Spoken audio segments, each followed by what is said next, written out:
ગુજરાતના ગૃહ રાજ્યમંત્રી હર્ષ સંઘવીના ઓફિશિયલ આદેશથી સુરત શહેરમાં બરસકે સુધીમાં પ્રોફેશનલ ગરબા આયોજનમાં ખેલૈયાઓને મોજ પડી ગઈ છે.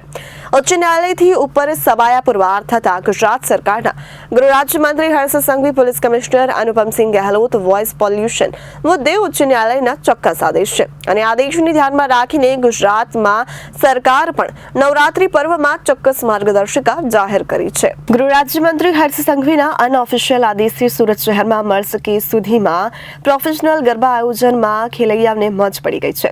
ઉચ્ચ ન્યાયાલયથી ઉપર સવાયા પુરવાર થતા ગુજરાત સરકારના ગૃહ રાજ્યમંત્રી Harsh Sanghavi, police commissioner Anupamsinh Gahlot voice pollution મુદ્દે ઉચ્ચ ન્યાયાલયને ચોક્કસ આદેશ આપ્યા છે. આદેશને ધ્યાનમાં રાખીને ગુજરાત સરકારે પણ નવરાત્રી પર્વમાં ચોક્કસ માર્ગદર્શિકા જાહેર કરી છે.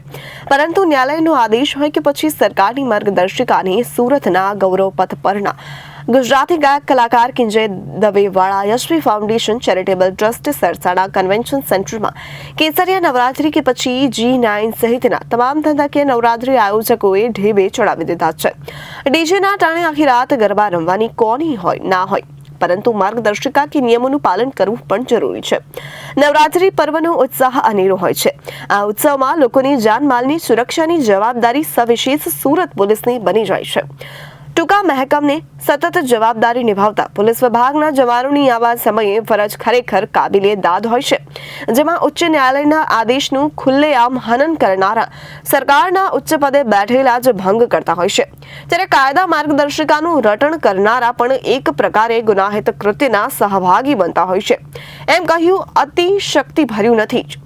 નવરાત્રી પર્વની શરૂઆત પહેલા જ મોટી ડંફાસો મારનાર સુરત પોલીસ કમિશનર અનુપમસિંહ ગહેલોતની એઆઈની સુફિયાણી વાતો માત્ર સસ્તી પ્રસિદ્ધિ મેળવવા સિવાય વાતો કશું જ નથી.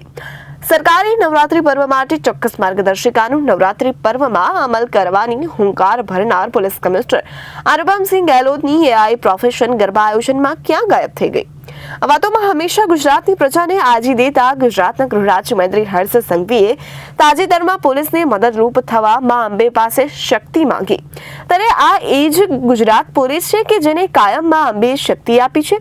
શું આ એ જ ગુજરાત પોલીસ છે કે જેણે ગુજરાતમાં RDXનું લેન્ડિંગ હોય કે પછી વરાછા રેલવે સ્ટેશન પર થયેલા બોમ્બ ધડાકા, ગુજરાતભરમાં થોક બોમ્બ પ્લાન્ટ કરનાર વીણીને ગુજરાત પોલીસે જેલ ભેગા કર્યા? તો હર્ષ સંઘવી સાહેબ, તમારે તો ગુજરાત પોલીસને પાવર અને છૂટ આપવાની જરૂર છે. ઘરે જતા રહેવાના લાગે છે. તો બધા જ એક સાથે બે હાથ એક સાથે ઉપર કરીને માં અંબાના નારા આપણે સૌ લોકો સાથે મળીને લગાડીશું. બોલ માડી અંબે, બોલ માડી અંબે, બોલ માડી અંબે, અંબે માત કી. હું આજે મારા સુરત શહેરના સૌ નાગરિકો વતી સુરત શહેર પોલીસ પરિવારને સુરત શહેર પોલીસ કમિશનર શ્રી, એમના પત્ની અને એમની આખી સુરત શહેરની પોલીસની ટીમને શહેરના સૌ નાગરિકો વતી ખૂબ ખૂબ અભિનંદન અને આભાર માનવા આવ્યો છું. એ તમે કલ્પના તો કરો, પોલીસ દાંડિયા રમે છે ને,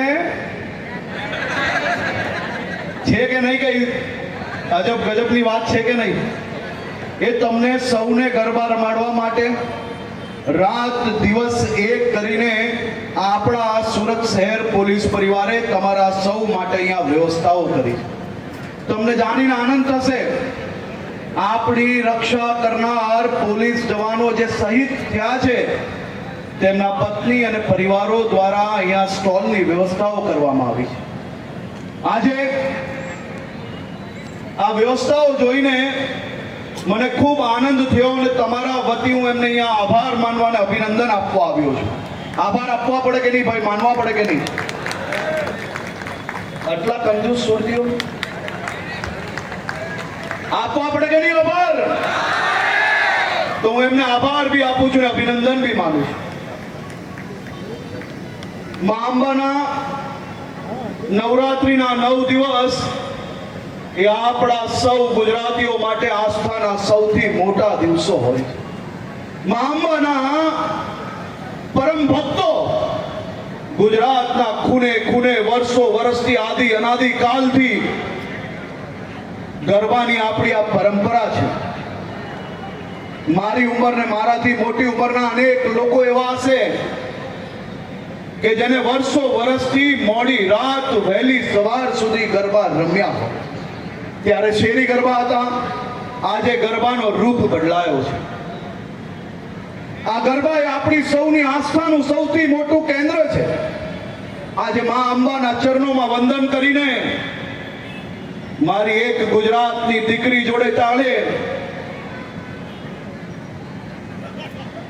જે પ્રકારની ઘટના બની છે, મા અંબાના ચરણોમાં વંદન કરીને, મા અંબાને પ્રાર્થના કરીને. વિવેક સિંહ, જનાદેશ ન્યૂઝ, સુરત.